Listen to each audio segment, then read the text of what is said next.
What's up, guys? Welcome back to the K-Space. Tonight I'm reviewing Obsession, the latest film by Curry Barker. This is his first major debut film. This was presented by Blumhouse. It's currently sitting at a 96% on Rotten Tomatoes, and my head is spinning. Absolutely spinning.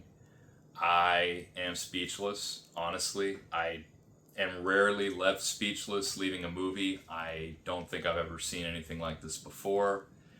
This movie stars Inde Navarrete and Michael Johnston.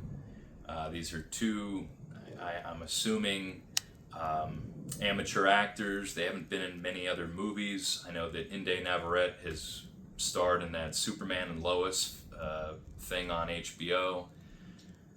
Wow. I don't even know where to begin.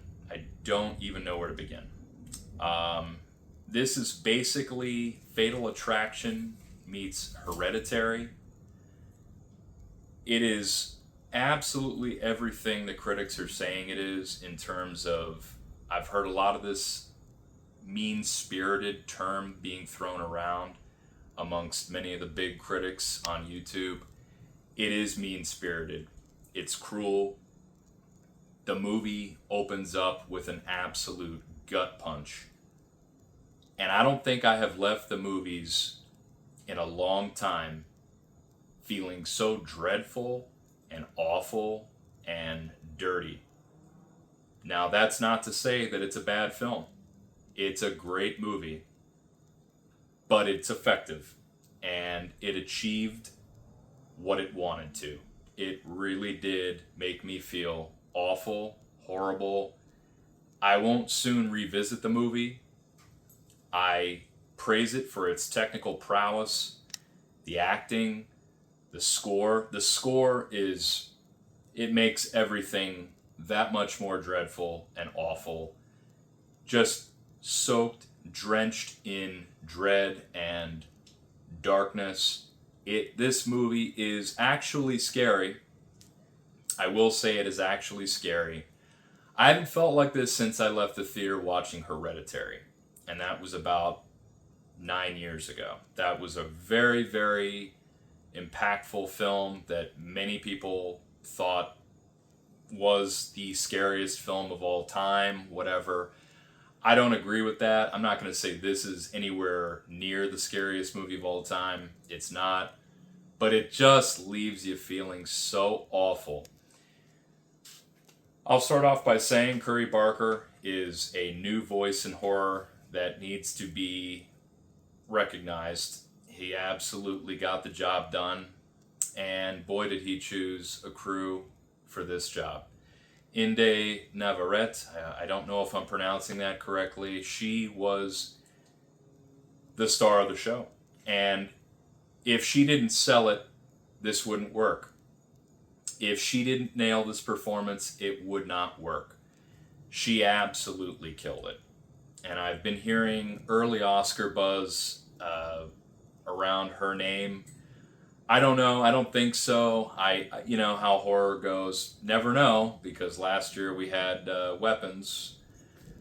I don't know. But I will say this was absolutely one of the best performances I've seen in a long time by an actress in a horror film.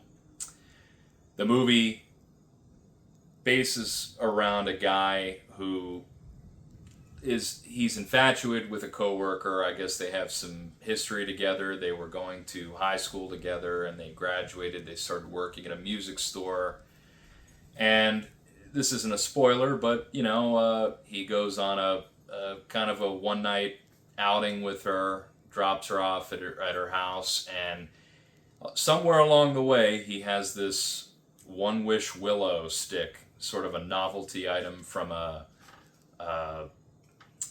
tarot card reading shop, kind of a magic shop type thing, and he cracks it and wishes that she would love him more than anyone else in the world. And boy, does he get his wish in all the worst ways imaginable. It really does hold up a mirror to the dating culture and society that we live in. I think this is it's a very telling movie about the genders and what we're going through right now. It absolutely pulls on the heartstrings. Certain moments, there's just some moments that Inde Navarrete, her character Nikki, she is just giving it her all, and you really feel for her. She does such a great job of snapping right out of character, and she has some moments of realization, and then how quickly she can snap right back into that character. Super impressive, unbelievable. Our lead guy, Michael Johnston, he's likable in the beginning. He sort of becomes less likable as the movie goes on, but you still nonetheless kind of sympathize with his character. There are some nitpicks that I have with him overall. He did a great job. I mean, he did really sell the fear and the amazement and the astonishment of what's going on. I did like that. I just have not seen a movie like this in a while. Like my head is spinning still, and I really want to do an in-depth analysis on this movie, so I'm going to leave it very brief. Should you go watch this movie? Yeah. If you're a typical horror fan, run-of-the-mill horror fan, you like just any kind of horror movie, go watch it because it is effective. It is scary. It is a scary movie. I won't even lie. It is a scary movie. Is it the traditional run by the numbers? No, it's not. It is a little bit more of a slow pace, but it does deliver.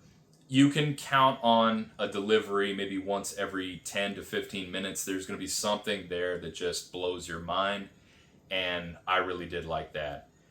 Curry Barker, he's got a future. I can't wait to see what he does next. They say that he's gearing up to do another a Texas Chainsaw reboot. Don't know what that's going to look like, but this guy has an eye. He has an eye, and this movie was very effective. I am still just left feeling very empty. It is very cruel, very mean-spirited. I agree with the critics on that. It is just very in your face. It's a gut punch, man. Be ready for this one. This is definitely one of the best of the year. It'll make my top 10 for sure. Don't know where it'll land. I would give it for now probably an 8.5, maybe a 9 on a rewatch. I don't know when I'll go to rewatch this. It doesn't make you feel good. But guys, let me know what you think. I'm happy I got to see this in early access and bring this review to you. If you've seen it, and when you do see it, please leave a comment in the box below. Let's cut it up. Let's chat. Like, share, subscribe. Thanks for watching. Have a good night.